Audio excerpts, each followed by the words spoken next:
तो मैं हूं अंजना चौहान। कैसे हैं आप सब? रिजल्ट देखिएगा कि कितना अच्छा आपको रिजल्ट इसका मिलेगा। तो ठीक है, वीडियो पसंद आए तो मेरे चैनल को सब्सक्राइब कर दीजिएगा, क्योंकि ऐसी अच्छी अच्छी वीडियो मैं आपके लिए लेकर आती। ये भोजन डायबिटीज़ वालों की लाइफ बदल सकता है। दोस्तों, जब इंसान के शरीर में ग्लूकोज का लेवल ज़रूरत से ज़्यादा बढ़ जाता है और शरीर में बढ़े हुए ग्लूकोज का इस्तेमाल नहीं कर पाता है, तो ये ग्लूकोज ब्लड में मिलकर कई अंगों को काफ़ी नुकसान पहुंचाता है। इसलिए वक्त रहते इस बीमारी से बचना बहुत ज़रूरी। अब जानते हैं भाई डायबिटीज़ होने की वजह क्या है। अब दोस्तों, हमारे शरीर को चलाने के लिए एनर्जी की ज़रूरत होती है और एनर्जी हमारे शरीर में ग्लूकोज से मिलती है। ठीक है, अब ये ग्लूकोज कैसे बनता है? हमारा शरीर हमारे द्वारा खाई गई कार्बोहाइड्रेट, दोस्तों पी गई चीज़ें तोड़ करके ग्लूकोज बनाता है और ये ग्लूकोज हमारे शरीर में मिलकर एक फ्यूल की तरह काम करता है, जिसके लिए एक हार्मोन्स की ज़रूरत होती है जिसे इंसुलिन कहते हैं। ये हार्मोन्स हमारे पेनक्रियास में बनता है। ये इंसुलिन ही है जो खून में मिलकर ग्लूकोज के स्तर को कंट्रोल करने का काम करता है। इसका काम ऊर्जा में बदलना होता है और पेनक्रियास इंसुलिन बनाना बंद कर देती है, तो ग्लूकोज ऊर्जा में तब्दील नहीं होगा और खून में ग्लूकोज की मात्रा बढ़ जाएगी। डायबिटीज़ 1 में दोस्तों पैनक्रियास के बीटा सेल्स पूरी तरीके से एकदम नष्ट हो जाते हैं, जिससे इंसुलिन का बनना पूरी तरीके से बंद हो जाता है और इंसुलिन का इंजेक्शन उनको लेना पड़ता है जो टाइप 1 डायबिटीज़ वाले होते हैं। और टाइप 2 डायबिटीज़ वाले आपको घर घर में मिलेंगे, कोई टेंशन की बात नहीं है। गलत खान पान की वजह से उनका टाइप 2 डायबिटीज़ हो जाता है। उसमें इंसुलिन तो बनता है पर थोड़ा कम बनता है, इसलिए अपने खान पान की वजह से आप इसे कंट्रोल कर सकते हैं। ठीक है, थोड़ा सा अच्छा खाना खाई हूँ, पिज्ज़ा नहीं दोस्तों, गजब का फूड बताने जा रही हूँ कि जिसे खा करके आपकी लाइफ पूरी तरीके से बदल सकती है। वीडियो पसंद आए तो ज़रूर आप सब्सक्राइब करिएगा और थोड़ा बहुत एक्सरसाइज करते रहिएगा। बहुत ज़्यादा एक्सरसाइज की ज़रूरत नहीं है, इसमें सबसे ज़्यादा हरा भरा खाने की ज़रूरत है। ठीक है, नहीं तो कभी कभी आपको टाइप 2 डायबिटीज़ में भी इंसुलिन की ज़रूरत पड़ सकती है। तो आज मैं क्या बनाने जा रही हूँ, चलते हैं वीडियो की तरफ। दोस्तों, हरे पत्तेदार सब्जी जैसे बथुआ है, पालक है, चाहे मूली हो, कोई भी सब्जी हो, आपकी लाइफ बदल सकती है। इंसुलिन कभी जीवन में आपको लेना नहीं पड़ेगा, ये मैं आपको गारंटी के साथ कह रही हूँ। जैसे बथुआ है ना, इसमें बहुत सारा आयरन, विटामिन सी, ये दांतों के लिए, पेट में गैस नहीं बनाता, कब्ज, पाचन शक्ति, मतलब अद्भुत फायदे हैं। जैसे पत्ता गोभी है, चाहे मूली हो, टमाटर हो, गाजर हो, ये सब दोस्तों आपकी लाइफ बदल सकते हैं। इसके तरफ ज़्यादा आइए, क्योंकि कार्बोहाइड्रेट जो होती है ना, उसी को शुगर कहते हैं और जो शुगर होती है उसी को कार्बोहाइड्रेट कहते हैं। अब आपको कार्बोहाइड्रेट दोस्तों एनर्जी तो देता है, पर 1 ग्राम कार्बोहाइड्रेट में 4 कैलोरी पाई जाती है। प्रतिदिन आपको कितना कार्बोहाइड्रेट चाहिए होता है? 300 ग्राम।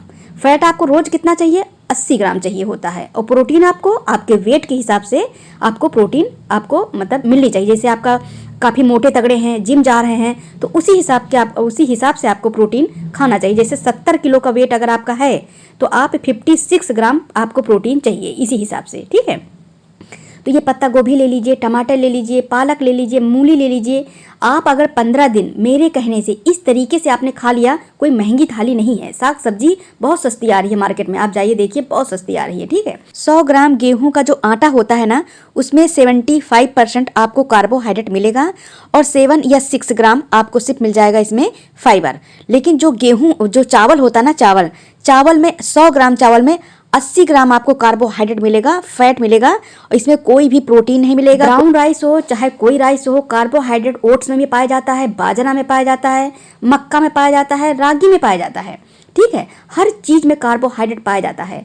आपको जो है ज़्यादा कार्बोहाइड्रेट वाली चीज़ें नहीं लेना है। अब यह है कि गेहूँ और चावल के मुकाबले ओट्स सही है, लेकिन ओट्स कैसे खाएं? ओट्स कम लीजिए, सब्जी ज़्यादा ले दीजिए। अब दलिया, लोग दलिया के पीछे पड़े, दलिया, अरे दलिया भी तो गेहूं है भाई।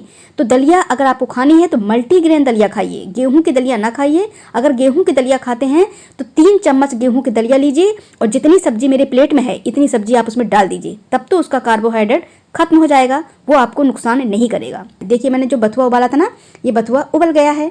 इसको मैंने काट छांट नहीं किया है, इसकी डंडी वंडी जो है मैं खाली अच्छी तरीके से मैं धो लेती हूँ।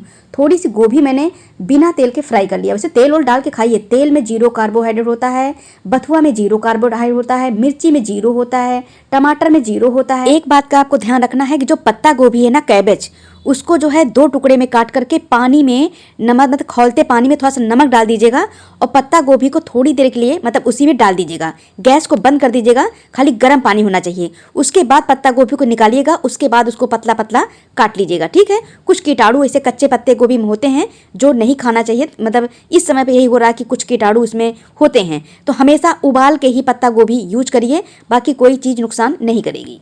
तो बस इसी तरह से मूली डाल दिया है और पालक डाल दिया है, ये बथुआ डाल दिया है। अब पनीर, प्रोटीन का खजाना, 0 कार्बोहाइड्रेट। सोचिए दोस्तों, ये जानते हैं पनीर 20 रुपया के भी अगर पनीर आप ले लीजिए तो आपका पेट एकदम भर जाएगा। इन सब चीज़ में डाल लीजिए, अकेले मत खाइए, ठीक है। दही ले लीजिए, दही घर की होनी चाहिए, ताज़ी होनी चाहिए, बहुत खट्टी नहीं होनी चाहिए, दही मीठी होनी चाहिए। गुड़ शक्कर का आप भूल जाइए। अगर 100% शक्कर में जो है जो चीनी होती है उसमें कार्बोहाइड्रेट पाया जाता है 100, तो 95% शुगर पाया जाता है गुड़ में। लोग कहते हैं गुड़ की चाय लाओ पी लेते हैं, खाने के बाद गुड़ खा लेते हैं। नहीं भैया, ऐसा मत करिए। जब आपका शुगर 170 रहे, जैसे 170 है ना, तो थोड़ा बहुत गुड़ खा सकते हैं, नहीं तो गुड़ मिश्री सब भाई बहन सगे हैं, कोई कुछ ज़्यादा कोई कम, ठीक है। तो शक्कर, गुड़, मिश्री, ये सब चीज़ों से आप दूर रहिए। मूंगफली, कितना ज़्यादा प्रोटीन होता है मूंगफली में, बहुत ज़्यादा प्रोटीन होता है इसमें, फाइबर होता है। इसके छिलके आप चाहे तो उतार दीजिए, नहीं तो नुकसान कर सकते हैं। और बस मूंगफली भून के रखिए। मूंगफली आप 2 बार 3 बार खा सकते हैं, कोई नुकसान मूंगफली नहीं करता। अब ये क्या है, चमत्कारिक बीज हैं, सीड हैं, कुछ सीड हैं 4-5। चिया सीड है, चिया सीड तो अभी भिगोया भी दिखाऊंगी। मेलन है, तरबूज है, खरबूज है, सारे सीड इसमें हैं। ये सब आपको नुकसान नहीं करेंगे, आप खा सकते हैं। सनफ्लावर का जो सीड है वो आपका शुगर थोड़ा सा बढ़ा सकता है, उसे अवॉइड करिए। सूरजमुखी के जो बीजे होते हैं उनको। अब ये चिया सीड है, इसको भिगो दीजिए। अब ये क्या करता है, ये दुनिया का एक ऐसी चीज़ है को जो आपकी डायबिटीज़ को कंट्रोल कर सकता है, मोटापा को पूरी तरीके से खत्म कर सकता है चिया सीड। तो इसको भिगोइए, ठीक है। भिगो करके आप इसमें डालिए। अब इसमें इतना ज़्यादा फाइबर होता है दोस्तों कि आपको भूख तो जल्दी लग ही नहीं सकती। 2-3 चम्मच डालना चाहे तो और डाल दीजिए इसमें, ठीक है। पनीर हो गया, दही हो गया, मूंगफली हो गई, पालक, बथुआ, क्या चाहिए किसको, दाल चावल रोटी सब्जी चाहिए, मुझे तो कभी नहीं चाहिए, मुझे डायबिटीज़ भी नहीं है, ठीक है। तो मैं आपके लिए ऐसी सी वीडियो लेकर आती हूँ दोस्तों कि आप अगर दोपहर में ये खाना खा लिए ना तो आपका पेट काफ़ी देर भरा भरा रहेगा। शाम को आप थोड़ा बहुत कुछ खा लीजिए। ये नमक डाल रही हूँ, सेंधा नमक डालिए। हरी मिर्ची भी जरूर डालिए, थोड़ा चटपटा बना लीजिए। आपके अपने काली मिर्च डाल सकते हैं, अपने हिसाब से बनाइए सब चीज़ें। मैं तो सिर्फ आपको थोड़ा तरीका बता दे रही हूँ। इसको महंगी थाली मत कहिएगा। सीड्स नहीं है तो चलो मूंगफली डाल दीजिए। चिया सीड बहुत सस्ती आ रही है, आप ले लीजिए। 80 रुपये का 250 ग्राम चिया सीड की पैकेट आपको मिल जाएगी, ठीक है। 80 रुपये का 250 ग्राम चिया सीड काफ़ी दिन आपकी चल जाएगी।